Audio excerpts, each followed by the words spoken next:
नमस्कार, मैं नरेश शौकीन।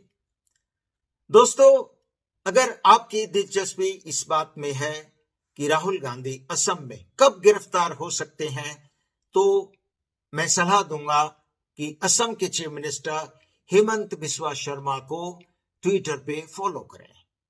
पहली बार ऐसा हुआ है कि किसी स्टेट के चीफ मिनिस्टर ने किसी भी नेता के खिलाफ FIR दर्ज करने का आदेश ट्विटर यानी कि एक्स पे पोस्ट करके दिया है। उन्होंने अपने डीजीपी को कहा कि राहुल गांधी के खिलाफ FIR दर्ज की जानी चाहिए।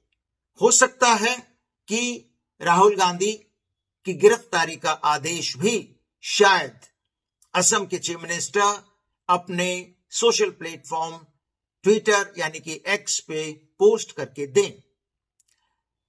लेकिन राहुल गांधी ने आज प्रेस कॉन्फ्रेंस में यह दावा किया कि असम के चीफ मिनिस्टर जो भी उनके खिलाफ कदम उठा रहे हैं, उससे उनकी यात्रा को फायदा मिल रहा है।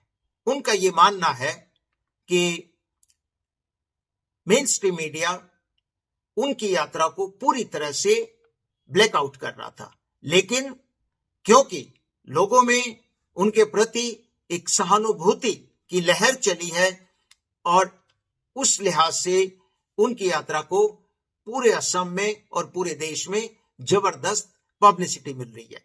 वो अंग्रेजी में कहावत है ना, ब्लेसिंग इन डिस्गाइज।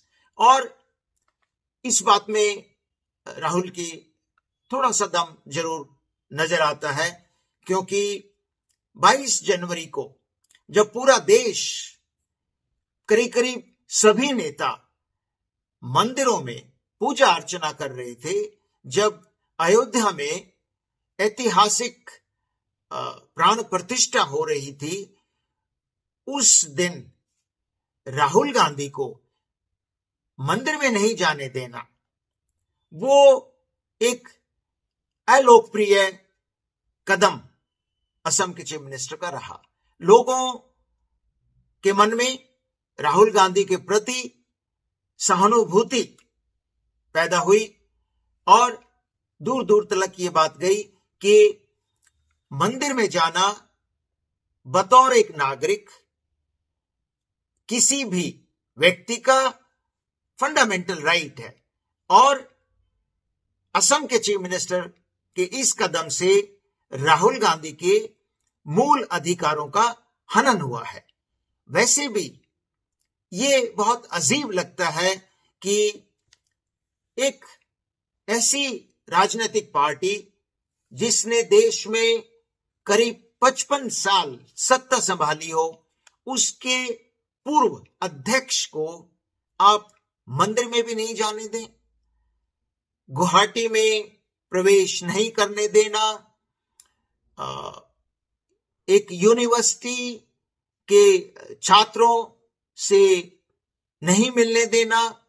ये जो कदम असम के चीफ मिनिस्टर राहुल गांधी की भारत जोड़ो न्याय यात्रा के खिलाफ उठा रहे हैं, वो एक मायने में राहुल गांधी के प्रति लोगों के मन में सहानुभूति पैदा कर रहे हैं।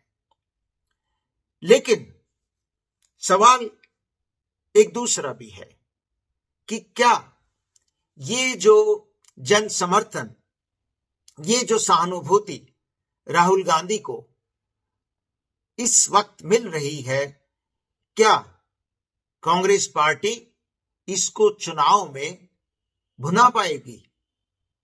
आपको याद होगा, हाल ही में राजस्थान, छत्तीसगढ़, मध्य प्रदेश में जहां जहां भी राहुल गांधी ने जनसभाएं की, उसमें अपार भीड़ आई, जबरदस्त लोगों में उत्साह देखा गया। लेकिन जब चुनाव के रिजल्ट आए तो कांग्रेस को एक जबरदस्त हार का सामना करना पड़ा। यानी कि भीड़ का आना, जनसभाओं में लोगों के मन में सहानुभूति होना, लोगों का समर्थन मिलना एक बात है, उस भीड़ को वोटों में तब्दील करना वो एक अलग बात है। और क्योंकि कांग्रेस का जो संगठन है वो बूथ लेवल से लेके और ऊपर तक आज के दौर में बेहद कमजोर है, यही वजह रही कि समर्थन दिखने के बावजूद, जनसभाओं में भीड़ आने के बावजूद, लोगों के मन में एक सहानुभूति होने के बावजूद, और राहुल गांधी की जो पहली भारत जोड़ो यात्रा थी उसमें जो राहुल गांधी को लोकप्रियता हासिल हुई, उस सब के बावजूद कांग्रेस उस जन समर्थन को, उस सहानुभूति को, राहुल गांधी की उस लोकप्रियता को वोटों में तब्दील करने में नाकाम रही। और इस मायने में भारतीय जनता पार्टी का जो संगठन है वो इतना सशक्त है, इतना मजबूत है कि कांग्रेस उसके आगे बिल्कुल भी नहीं टिक पाती। अब ये देखना होगा कि जो असम में एक तरह से राहुल गांधी के प्रति लोगों के मन में सहानुभूति ने जन्म लिया है, क्या आगामी चुनाव में कांग्रेस पार्टी उसका फायदा उठा पाएगी?